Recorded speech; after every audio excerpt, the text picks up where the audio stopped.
اس لیے کوئی کچھ تعبیر کرے، میرے لیے میرے آقا سید الانبیاء صلی اللہ علیہ وسلم کی یہ بشارت اہم ہے کہ یہ خراسان افغانستان ہے۔ افغانستان کا حوالہ احادیث میں آتا ہے خراسان کے نام سے۔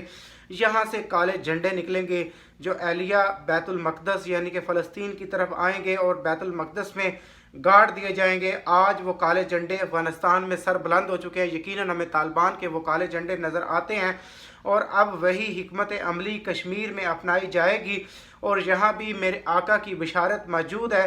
جب تم ہند کے بادشاہوں کو زنجیروں میں جکڑ کر لاؤ گے تو عیسیٰ ابن مریم یعنی کہ حضرت عیسیٰ علیہ السلام کو اپنے درمیان پاؤ گے۔ بسم اللہ الرحمن الرحیم۔ السلام علیکم۔ اردو اسکور 24 میں آپ کا خوش آمدید ہے۔ میں ہوں آپ کا میزبان سلمان احمد۔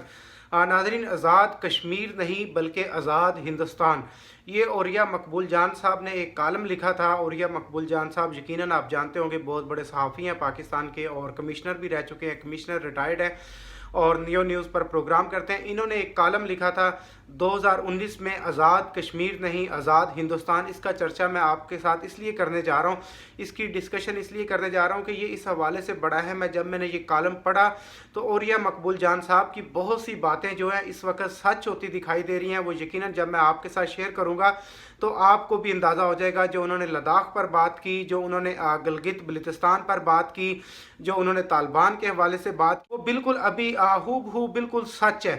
یہ یقیناً جب میں آپ کے ساتھ شیئر کروں گا آپ کو اندازہ ہو جائے گا۔ اور مزید آگے بڑھنے سے پہلے آپ سے گزارش ہے، اگر آپ ہمارے اس چینل پر نئے ہیں تو کائنڈلی ہمارے اس چینل کو سبسکرائب کرنے کے ساتھ ساتھ یہ بیل آئیکن ضرور پریس کر دیں تاکہ ایسی نئی آنے والی مزید ویڈیوز کا نوٹیفیکیشن آپ کے پاس ہمیشہ کی طرح بر وقت پہنچتا ہے۔ جی تو ناظرین، اوریہ مقبول جان صاحب کہتے ہیں کہ مجھے معلوم ہے بے شمار لوگ ہوں گے جو اس عنوان کو دیکھ کر ہنسے بھی ہوں گے، مجھے جاہل بھی کہا ہوگا، کتنے غصے میں بھی آئے ہوں گے، کیونکہ بات کی تھی انہوں نے آزاد کشمیر نہیں بلکہ آزاد ہندوستان کی، تو یقیناً ان کی بات رائٹ ہے۔ وہ کہتے ہیں اسی قبیلے کے لوگ جو ہیں اس دن بھی میرے جیسے لوگ کی سوچ پر کھلکھلا کر ہنسے تھے جب 7 اکتوبر 2001 کو کسی عفریت کی طرح دندناتا ہوا امریکہ اپنے ساتھ 48 ترقی یافتہ ممالک کی ٹیکنالوجی اور افرادی قوت کے ساتھ افغانستان جیسے پسماندہ ملک پر حملہ آور ہوا تھا۔ اس وقت میرے جیسے دقیانوس ماضی پرست معروضی حالات سے بے خبر یہ کہتے تھے کہ اس کائنات کا ایک حقیقی فرمانروا ہے جو فتح سے ہمکنار کرتا ہے، لیکن اس کے لیے صرف ایک ہی شرط ہے کہ اس کی ذات پر مکمل بھروسہ کر لیا جائے۔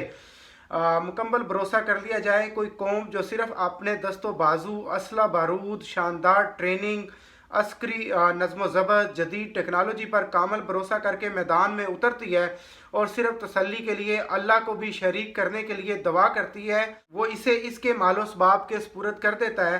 اس کا تو واضح حکم ہے، نکلو اللہ کی راہ میں، ہلکے ہو یا بوجھل۔ یہ حوالہ دے رہے ہیں سورۃ التوبہ کی آیت ہے نمبر 41، اس کا حوالہ دے رہے ہیں۔ آج 18 سال کے بعد وہ تمام تبصرہ نگار اور دفاعی تجزیہ نگار منہ چھپاتے پھر رہے ہیں۔ بالکل بات ان کی رائٹ ہے، جو انہوں نے اس وقت باتیں کی تھی 2001 کے اندر، اس کے بعد 18 سال تک وہ سارے بیانات، وہ سارا بیانیہ بدل گیا۔ اسی حوالے سے وہ کہتے ہیں لیکن گوار ہے کہ آج کا یہ دن اس خطے کا کشمیر، موجودہ متحدہ بھارت اور ملت اسلامیہ کی واحد ایٹمی قوت پاکستان کی کشمیری اب جس توکل سے بھارت کا مقابلہ کرنے کے لیے نکل کھڑے ہوئے ہیں وہ یہ ہے کہ ان کا ہر مجاہد اپنے لیے جذبے کی تحریک صرف افغان طالبان کی فتح سے لے رہا ہے۔ مطلب وہ کہتے ہیں کہ افغان طالبان نے جس طرح جنگ لڑی ہے افغانستان کے اندر، کشمیر بھی اسی سے موٹیویشن ہوتے ہیں، کشمیری بھی اسی سے تحریک لیتے ہیں، اسی سے موٹیویشن ہوتے ہیں۔ مزید وہ کہتے ہیں یہ آغاز برہان وانی اور ذاکر موسیٰ کی شہادت اور ان کے ساتھیوں کے جہاد سے ہو چکا ہے۔ اب یہ جنگ صرف کشمیر کی آزادی تک نہیں رہے گی، یہ بھارت میں بسنے والے 30 کروڑ مظلوم مسلمانوں کی آزادی، اس خطے پر اللہ کی مکمل حاکمیت کے پرچم کے لہرانے تک چلے گی۔ اور جو اس وقت بھارت کے حالات ہیں، مسلمانوں کے جو حالات ہیں، یقیناً یہ کسی ایسی طرف ضرور اشارہ کر رہے ہیں جو ایک نسلی تعصب مودی کی طرف سے بھارت کے اندر پھیلا دیا گیا ہے، بی جے پی کی طرف سے، RSS کی طرف سے۔ مزید چلتے ہیں آگے، وہ کیا کہتے ہیں؟ وہ کہتے ہیں کہ یہ کوئی خواب نہیں ہے، اللہ کا وعدہ ہے ان سے جو صرف اس پر بھروسہ کر کے نکلتے ہیں۔ سید الانبیاء صلی اللہ علیہ وسلم کی بشارت ہے جو اس خطے سے فتح کی علامت کی طرح وابستہ ہے۔ میرے ان دوستوں کی تسلی کے لیے جو میری گفتگو کو اس وقت نسیم حجازی کا ناول سمجھ رہے ہوں گے، بالکل یہ ناول نہیں ہے۔ عمران خان کے دورہ امریکہ میں ڈونلڈ ٹرمپ کے اس راز کو افشاں کرنے کے بعد مودی نے اسے ثالثی کی درخواست کی تھی کہ یہ اچانک کشمیر کا محاذ اتنا گرم کیسے ہوا۔ یہ کالم تب آیا تھا جب کشمیر میں کرفیو لگایا گیا تھا۔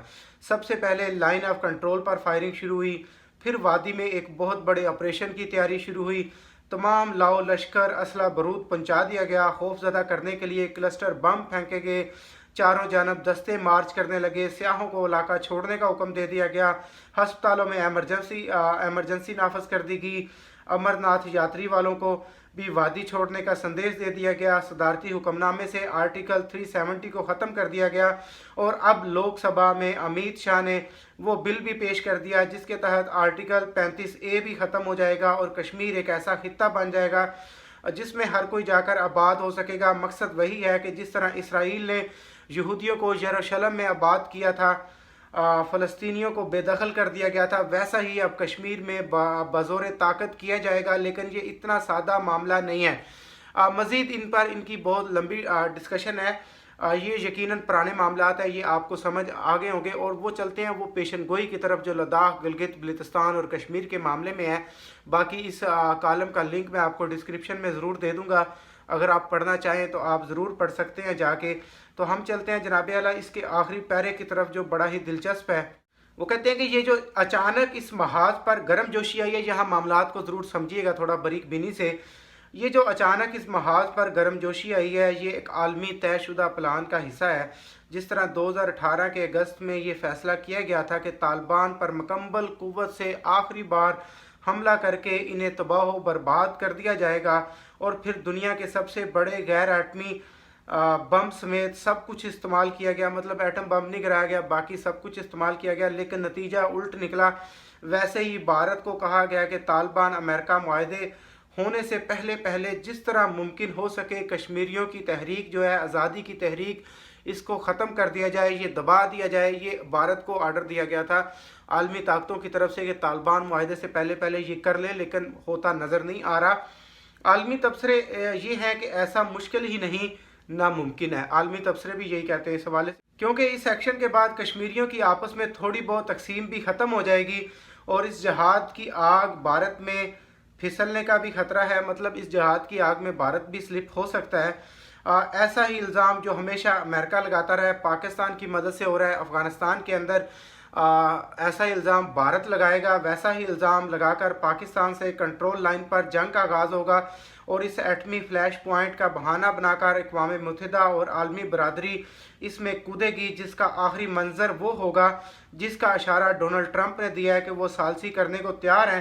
اس ثالثی کا بنیادی مقصد صرف ایک ہوگا کہ کشمیریوں کی آزادی کی تحریک کو ایک عام قومی آزادی کی تحریک سے آگے نہ بڑھنے دیا جائے، اسے ویتنام اور انگولا کی طرح قوم پرستی اور خطے کی آزادی کی تک تسلیم کر کے مسئلہ حل کر لیا جائے۔ اس معاملے میں دونوں جانب سے پس پردہ بہت کام ہو چکا ہے، کافی حد تک حل بھی تجویز ہو چکے ہیں۔ پاکستان اور چین کے لیے گلگت بلتستان اہم ہے کیونکہ سی پیک وہاں سے گزرتی ہے، یہ باتیں اہم ہیں، یہ ذرا غور کیجئے گا۔ یہ پاکستان کو دے دیا جائے گا، لداخ میں بدھ آباد ہیں، اور یہ چین اور بھارت کے درمیان بہترین بفر زون بن سکتا ہے، اسے نیم خود مختاری دے دی جائے گی، یعنی کہ وہ کہہ رہے ہیں کہ لداخ کو ہو سکتا ہے کہ نیم خود مختاری دے دی جائے۔ ابھی اس حوالے سے بھارت اور چائنا کے درمیان مذاکرات چل رہے ہیں، دیکھیں وہ اونٹ کس کروٹ بیٹھتا ہے۔ مزید وہ کہتے ہیں جو اہم سوال ہے وہ وادی اور جموں پر آئے گا۔ اس علاقے کو کچھ سالوں کے لیے اقوام متحدہ کی نگرانی اور دونوں ملکوں کی مشترکہ کمان کے تحت ایک سیاحتی خطے کا درجہ دے دیا جائے گا۔ دو ملک بات ہو رہی ہے پاکستان کی اور بھارت کی۔ پھر 10 سال بعد اگر رائے شماری کرائی جائے گی تو اس وقت تک کشمیری ایک عالمی سیاحتی مرکز کی تمام خرابیوں کے عادی ہو چکے ہوں گے، اور ایسے میں نتیجہ یقیناً مختلف ہی نکلے گا، اور یہ ہے وہ عالمی طاقتوں کا خواب جو اب کشمیریوں کے خون سے تحریر کیا جا رہا ہے۔ لیکن ایسا ہی خواب افغانستان میں، اب یہ اینڈ کی طرف ہم جا رہے ہیں اور یہ بہت اہم ہے، لیکن ایسا ہی خواب افغانستان میں بھی دیکھا گیا تھا۔ امریکی ڈالروں کی برمار، نائٹ لائف، کلبوں کی زندگی، طیش معیار زندگی کے بلندی بھی افغان طالبان کے خلاف نفرت پیدا کر سکی اور نہ ہی انہیں شکست دے سکی۔ مطلب افغانستان میں بھی یہ سب کچھ آزمایا گیا ہے،